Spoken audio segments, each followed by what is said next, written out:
Bonjour, je m'appelle Alanis de Sassouda, je suis éducatrice spécialisée. Bienvenue à ma capsule sur la gestion des devoirs avec le troisième cycle, donc cinquième et sixième année. Alors, je vais vous proposer différents outils pour l'organisation, mais aussi pour différents devoirs, soit en matière de français, mathématiques ou toute autre chose. Donc, vous allez voir, il y a un grand mélange. En fait, on va aller vraiment travailler l'autonomie, l'organisation chez votre enfant. On va lui montrer qu'on peut lui faire confiance. Pour qu'il gagne de confiance, on va lui laisser de l'espace. Donc, commençons par l'organisation. Alors, pour permettre à votre enfant de mieux s'organiser, je vous propose vraiment de lui laisser le matériel nécessaire à ses devoirs qui restera toujours à la maison. Laissez-le aussi choisir le plan de travail sur lequel il voudra faire ses devoirs. Alors, on le laisse être en contrôle un peu plus sur ses devoirs, puis d'aller le questionner sur est-ce que l'endroit où il a fait ses devoirs était efficace, qu'il voudrait essayer un nouvel endroit. Vous pouvez aussi varier, aller dans une bibliothèque ou aller à l'extérieur, donc, ou dans le salon, dans la chambre. Donc, vraiment aller faire différents endroits pour aller voir qu'est-ce qui est préférable pour lui, pour qu'il puisse garder ses idées en tête lorsqu'il sera au secondaire. Alors, je vais vous donner différents outils qui vont permettre de faire le pont entre le primaire et le secondaire. Même si c'est la cinquième année, c'est important de pouvoir faire ce pont. Donc, déjà, aller mijoter quelques idées en tête et outils. Commençons par un plan d'organisation. Vous allez voir, je vais vous proposer le même genre d'outils, mais avec des dessins différents, des couleurs différentes aussi, pour permettre à votre enfant de choisir ce qui l'interpelle le plus. Le troisième cycle, on commence à se poser des questions sur qu'est-ce qu'on aime, notre intérêt, nos choix. Donc, on commence à découvrir un peu plus notre personnalité. Ne limitez pas les outils de votre enfant selon la couleur qu'il y a, car les couleurs n'ont pas de genre, n'ont pas de sexe en fait. Alors, on laisse notre enfant se découvrir puis découvrir ce qu'il aime. Si vous laissez votre enfant faire ses propres choix à niveau esthétique, il sera un peu plus interpellé par rapport à ses devoirs et sera plus motivé parce que au primaire, en fait, les enfants ont souvent de l'intérêt pour l'esthétisme. Commençons aussi par ces plans. Donc, je vous ai proposé le premier plan que vous avez vu. Maintenant, c'est le deuxième. En fait, ici, on va aller proposer à votre enfant de choisir ses périodes de devoirs dans la semaine. Alors, je vous conseille d'avoir peut-être une ou deux journées de congé dans la semaine selon les tâches qu'il doit faire. Et il devra aussi choisir les jours. Je vous conseille un 45 minutes à 1 heure de période de travail le soir lorsque vous faites les devoirs et avant la période de jeu, la période libre. Donc, votre enfant pourra aussi avoir avec lui un outil, un indicateur de temps, que ce soit un chronomètre, un sablier, time timer. Donc, peu importe qui permet de voir, un outil qui permet de voir le temps s'écouler. Donc, pas un cadran numérique que vous avez, par exemple, sur le four ou une horloge. Parce que même s'il est au troisième cycle, c'est difficile de comprendre un peu le temps et c'est beaucoup plus facile de voir que la période des devoirs se termine enfin. Donc, lorsqu'on voit le temps s'écouler, hein, il a eu une journée d'école lui aussi, comme vous aviez une journée de travail. Et le soir, ça peut être démotivant d'être encore devant du travail. Ensuite, je vous propose la liste de devoirs et de leçons. Donc, votre enfant devra par lui-même écrire les tâches et les devoirs qu'il doit faire pour la soirée. Donc, c'est avant la période de devoirs. Et il devra faire un crochet sur le cercle lorsqu'il a une tâche de terminer. Au début, c'est possible que votre enfant écrive trop de tâches ou pas assez. Donc, il va comme ça il va pouvoir en fait évaluer le temps que ça lui prend pour faire ses devoirs et si il peut en rajouter ou s'il peut en réduire. Donc, c'est important d'apprendre à se connaître. Ça va faciliter l'organisation au secondaire. Même si votre enfant est au troisième cycle, les systèmes d'évaluation sont toujours autant stimulants et motivants face aux tâches qu'il doit faire après l'école. Donc, je vous conseille des pastilles ou j'aime bien dire des badges. Alors, pour chaque fin de période complétée, donc avec les tâches complétées et que la période a été adéquate, votre enfant va pouvoir colorier son badge. Pour les outils que je vous propose, la plupart de ces outils, je vous les conseille de les plastifier. En fait, vous pouvez soit aller dans un magasin du dollar, au Dollarama, peu importe un magasin qui vend du matériel de bureau, par exemple, et acheter une pochette qui se colle sur une feuille qui fait comme si votre feuille était plastifiée. Donc, pas besoin d'acheter une plastifieuse. Vous pouvez aussi utiliser une pochette transparente ou un mica, selon ce que vous dites. Et dessiner par-dessus avec un crayon effaçable. Une fois qu'il aura tous les badges ou pastilles, il pourra les coller sur cette fiche avec du velcro ou de la gommette. Il n'est pas obligé d'avoir les 6 pastilles que vous voyez ici. Il peut en avoir 5, c'est selon le nombre de périodes de devoirs qu'il fait dans la semaine. Ensuite, les notes. OK. La prise de notes, c'est important. Ça devra être acquis d'ici la fin de la 6e année, car au secondaire, votre enfant devra prendre des notes par lui-même. Donc, il devra avoir développé une façon propre à lui d'écrire ses notes. C'est pour ça que j'ai laissé un espace blanc en bas de la page. En fait, sur cet espace, votre enfant pourra écrire sa légende. Donc, par exemple, lorsqu'il écrit même, il écrit seulement un M avec un accent circonflexe au-dessus. Vous pouvez aller regarder sur Internet différentes stratégies pour écrire des notes, mais ces stratégies doivent être significatives pour votre enfant. En fait, si ça ne l'est pas, votre enfant ne les appliquera pas, ou sinon il aura de la difficulté à s'en rappeler. Alors, je vous conseille vraiment avec lui de développer ses propres stratégies. Les notes peuvent être prises lorsqu'il doit étudier une matière ou lorsqu'il doit faire un résumé de ce qu'il a appris d'une nouvelle matière ou d'un devoir. Encore ici, je vous propose 2 sortes de feuilles de notes pour aller interpeller l'intérêt de votre enfant. Ensuite, le plan d'études. Oui, l'étude, ça demande une grande capacité d'organisation et de compréhension aussi parce que ça doit s'apprendre, tout comme les notes. Donc, ce n'est pas quelque chose qui est acquis. Sur cette fiche de notes, je vous propose d'écrire ce qu'il connaît avant de faire son étude, ensuite après son étude, d'écrire des mots-clés et de dessiner ce qu'il a appris. Souvent, le dessin permet de mémoriser plus facilement ce qu'il a appris ou ce qu'il doit se rappeler. Encore ici, je vous propose 2 plans d'études.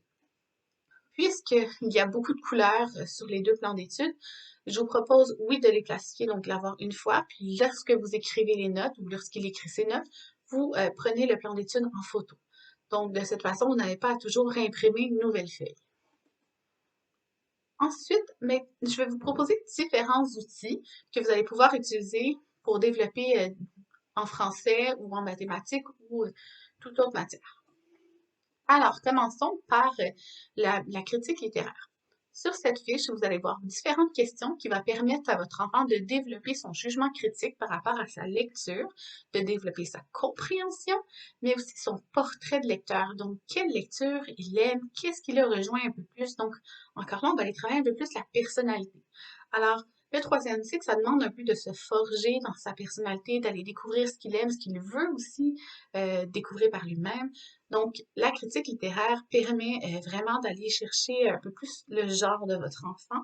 Donc, la lecture est très importante au primaire comme au secondaire. Donc, ça permet vraiment d'aller développer différents moyens, d'aller développer autant l'oral que l'écrit, puis certainement la lecture, mais aussi d'aller découvrir un peu plus le côté créatif de votre enfant, puis de sa personnalité. Pour les mots de la semaine ou les mots de vocabulaire, je vous propose de confectionner une bande dessinée avec votre enfant ou que votre enfant le fait par lui-même. Ici, vous voyez la page couverture.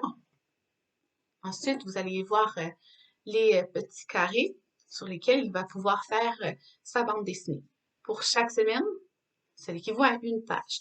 Alors, il devra utiliser des mots de la semaine, des mots de vocabulaire, pour écrire son histoire. À chaque semaine, ce sera une nouvelle page, mais une suite de son histoire, donc pas une nouvelle histoire, avec les mots de la semaine.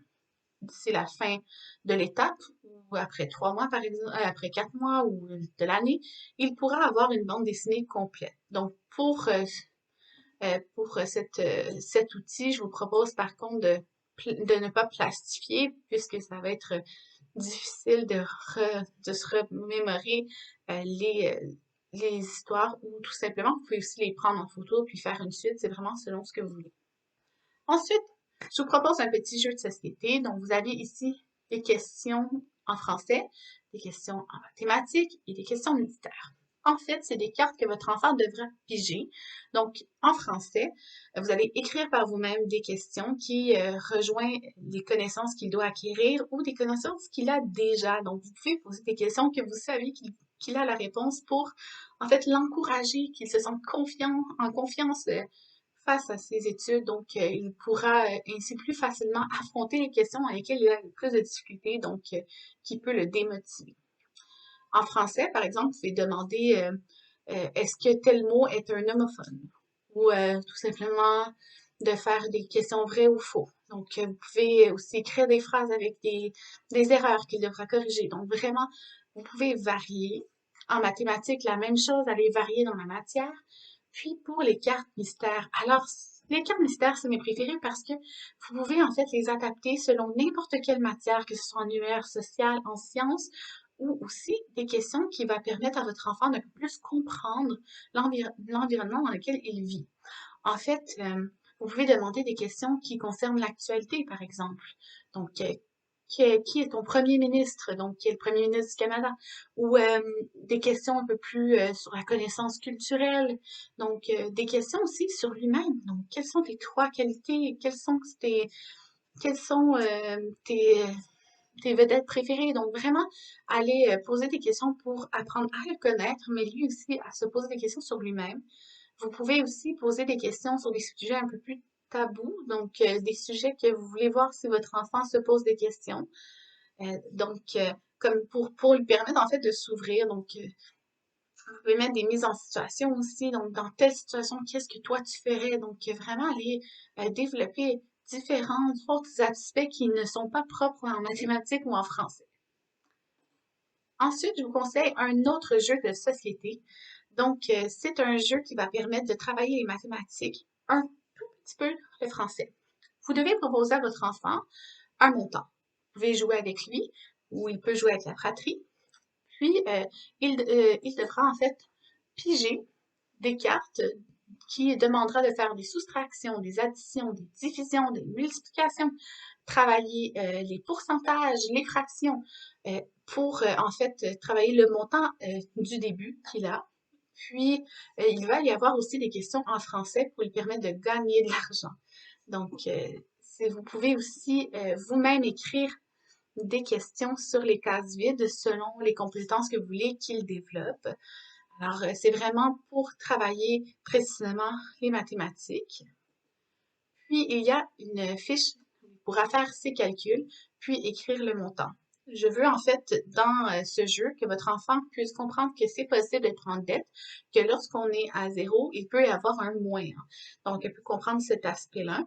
Puis, ainsi, à la fin, celui qui lui reste le plus d'argent ou celui qui a une moins grande dette gagne. Donc, ça peut être un jeu vraiment amusant à jouer. Maintenant, mes coups de cœur. Alors, commençons par le Musée des Beaux-Arts de Montréal qui permet en fait des visites virtuelles, puis qui vous permet à vous aussi d'aller développer un peu vos connaissances culturelles avec votre enfant. Vous pouvez choisir un tableau qui vous a interpellé ou une œuvre d'art, puis aller vous questionner sur l'histoire de celui-ci et le présenter à votre enfant. Et la même chose pour votre enfant. En fait, de cette façon, vous allez vous découvrir vous aussi, puis montrer à votre enfant que lui aussi, que même lorsqu'on est adulte, on se découvre toujours. Donc, on n'est pas obligé de se connaître tout de suite. Donc, le Musée des Beaux-Arts permet de voir des œuvres d'art qui est plein d'histoires, qui permet de découvrir aussi de nouvelles cultures, de nouvelles sociétés que nous n'avons pas, que nous ne connaissons pas vraiment. Par exemple, en ce moment, il y a beaucoup la communauté autochtone. Donc, il y a des œuvres propres à la communauté, ce qui peut être vraiment intéressant à voir, un peu plus comprendre aussi leur rôle, leur place qu'ils ont dans notre société. Donc, aussi voir un peu les points qui est un peu plus souvent dérangeants, comme on dit, hein, des sujets qu'on ne prend pas le temps nécessairement d'expliquer à notre enfant. Donc, les arts nous permettent de communiquer différents aspects de la vie que nous vivons autour de nous. Alors, je vous le conseille fortement. Ensuite, je vous propose des sites qui vont grandement vous aider, vous et votre enfant. Alors, Tel Jeune et Jeunesse J'écoute, ce sont des sites qui permettent à votre enfant de pouvoir avoir des réponses à ses questions, mais à vous aussi de savoir comment intervenir auprès de vos préadolescents. Donc, la puberté arrive à grands pas, les changements aussi arrivent. Les enfants demandent un peu plus d'autonomie. Il demande plus de liberté, d'espace. Vous allez voir dans l'humour, dans l'humeur aussi, ça peut être un peu plus difficile. Donc, et votre enfant peut aussi se refermer, avoir moins de questions à vous demander, mais pourtant, il se pose plein de questions. Donc, lui permettre des outils euh, sur Internet pourrait l'aider. Il peut appeler, il peut texter, il peut aussi voir des questions qui sont déjà écrites sur le site. Donc, c'est vraiment intéressant. Ensuite, il y a le site AlloProf pour vous aider pour les devoirs, donc les matières qui ne sont pas comprises.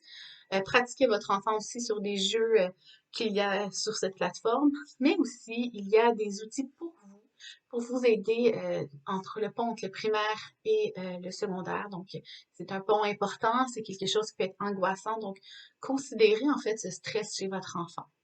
Je vous propose ces sites pour une gestion des devoirs parce que lorsque nous faisons les devoirs, cette période-là, c'est une période que votre enfant est seul avec vous et elle peut avoir un peu plus votre temps et votre attention. Donc, il n'y a pas d'objet électronique autour. Alors, c'est souvent à ce moment que votre enfant va commencer à un peu plus s'ouvrir à vous. Donc, montrez que vous avez les portes ouvertes et que vous avez les outils pour vous l'aider et que vous voulez l'écouter. Je vous propose un livre qui est Cher corps, je t'aime de Jessica Sanders. C'est un livre qui permet d'un peu plus accepter notre corps, les changements, comprendre ces changements et de surtout s'aimer à travers ces changements. Donc, c'est un livre avec énormément d'images qui peut ainsi susciter l'intérêt. Encore là, on travaille la lecture. Donc, c'est toujours bien d'avoir dans sa bibliothèque. Sinon, je vous propose deux autres livres très importants. Alors, l'ABC des filles, c'est le guide québécois des filles de Catherine Girard-Audet. Alors, c'est un livre que souvent on donne à nos sixièmes années, car c'est un livre qu'il pourra garder tout au long de son adolescence. Votre enfant est encore dans l'âge qu'il s'ouvre à aller vous écouter, à aller chercher des conseils et de l'aide.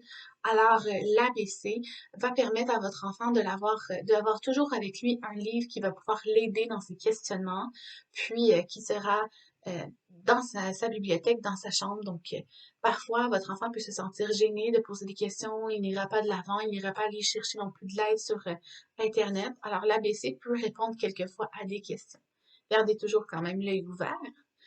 Puis, on a aussi La puberté chez les gars, qui est encore de Catherine Girard-Audet. Ça ressemble un peu à l'ABC, mais pour les garçons. Donc, souvent, les garçons sont un peu plus gênés d'en parler. Donc, avoir ce livre avec soi dans la chambre. Donc, vous ne l'imposez pas, vous ne demandez pas de le lire avec lui nécessairement, à moins qu'il le veut. Donc, vous regardez un peu, c'est vous qui connaissez votre enfant. Puis, vous le laissez à sa portée. Donc, toujours près de lui, au cas où. Alors, ça va être tout pour moi aujourd'hui. Merci beaucoup de votre écoute et j'espère que les outils vous aideront énormément.